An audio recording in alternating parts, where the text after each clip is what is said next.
Assalamualaikum. Welcome to ATN Bangla. This is Afifa Fairuz with the news. First, DCB headlines. ACC starts investigation into alleged doubtful transactions of 125 crore taka from various banks by 8 BNP leaders. Nicker meeting declares Mymensingh as a city corporation.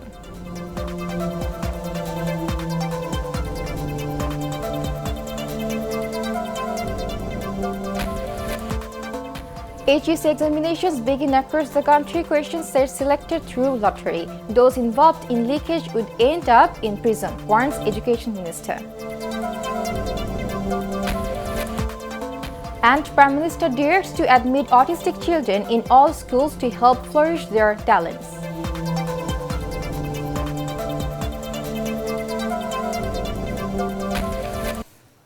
Now on to the details. ACC has started investigation into alleged doubtful transactions of 125 crore taka from various banks by 8 BNP leaders. They include Abdul Awal Mintu, Mirza Abbas, Nozrul Islam Khan, Khandukar Mosharraf Hossain and Amir Khosru Mahmoud Choudhury. The Commission is also looking into whether any money laundering took place in this regard. The Cabinet has approved in principle the draft of Sylhet Medical University Act 2018, held with the Prime Minister Sheikh Hasina in the chair. The meeting also decided to observe 1st of March as the National Voters' Day. Secretary for Coordination and Reforms of the Cabinet Division, N.M. Ziaul Haq, later told a news conference that a meeting of National Implementation Committee for Administrative Reorganization Reform (NICR) was held, where a decision was taken to declare Mymensingh as a city corporation. The meeting also decided to amend the English spelling of Chittagong, Kumilla, Borishal, Jashore and Bogra. HEC and equivalent examinations across the country has got underway by selecting question paper sets through lottery for the first time. Education Minister Nurul Islam Nahid warned while visiting examination centers that those involved in question paper leakage would end up in prison while teachers will be dismissed forever and students expelled. The minister further said the Home Ministry has been entrusted with the responsibility of keeping all coaching centers countrywide closed till the examinations are over. BTRC has been asked to close down the Facebook pages of the question leakage ring. A total of 13,11,500 candidates from 10 boards are taking part in the examination this year. Meanwhile, RAB DG Benzir Ahmed has said anybody irrespective of students and guardians found having question papers in their possession would be brought under law. Talking to newsmen, he said question leakers would also be eliminated like the militants. Prime Minister Sheikh Hasina has directed to admit autistic children in all schools to help flourish their talents. Addressing at a function marking 11th World Autism Awareness Day at Bangabandhu International Conference Center, she informed that legislations have been enacted for lifelong protection of the handicapped.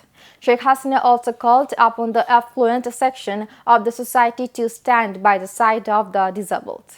Later, the Prime Minister handed over awards to children with autism in recognition of their contributions to different fields, including computer skill and painting, as well as some individuals and organizations for their role in building awareness about autism.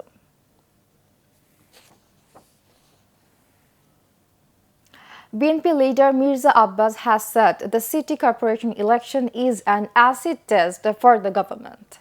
Distributing leaflets demanding Begum Khada Zia's release at Mochak area, he said they are going to participate in the city election as part of their movement. Earlier, at a news conference at Party Central Office, BNP spokesman Ruhul Kabir Rizvi said role of the government and the Election Commission during city elections will vastly determine the credibility and transparency of the next national election.